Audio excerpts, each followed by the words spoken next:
ஒரு பிரபலமான ஒரு பத்திரிகை ஒண்ணு. இதுதான் வந்து உளவுத்துறை கொடுத்த தகவல் அப்படின்னு சொல்லி, இப்ப வரைக்குமே வாக்கு சதவீதங்கள் அடிப்படையில திமுக தான் முதலிடத்துல இருக்கு. அப்படிங்கிற ஒரு விஷயத்த குடுத்துட்டே இருக்கான். அப்ப மக்கள் என்ன பண்ணுவாங்க? ஓகே அப்ப திமுக தான் ஜெயிக்க போகுது அப்படின்னா திமுகக்கு ஓட் போடலாம். அப்படிங்கிற மனநிலையை உருவாக்குறாங்களா? 2002ல ம். 202 தொகுதிகள் திமுக வெல்லுன்னு இந்த பிரபல பத்திரிகை தான் போட்டுச்சு. இவனும் ஒரு சேனலும் சேர்ந்துக்கிட்டு ம்.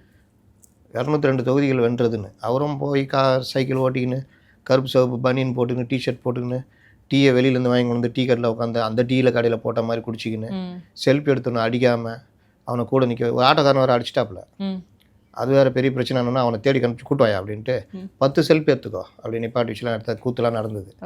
அப்போ இவர்களே ஒரு நரேட்டிவ் செட் பண்ணாங்க. இதில் ஜோக் என்னன்னா அந்த நரேட்டிவ் அவங்களே நம்பிட்டாங்க. நரேட்டிவ் யாருக்கு? மக்களுக்கு. ஆனால் அந்த நரேட்டிவ் அவங்களே நம்பிட்டாங்க. நம்பணும்னு ஆச்சுன்னா நம்ம எதுக்கே செலவழிக்கணும்?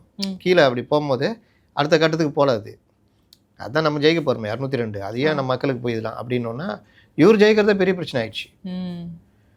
அது வந்து நீங்கள் அந்த மாதிரி இவர்கள் நரேட்டிவ் செட் பண்ணுறதுல கில்லாடிகள்.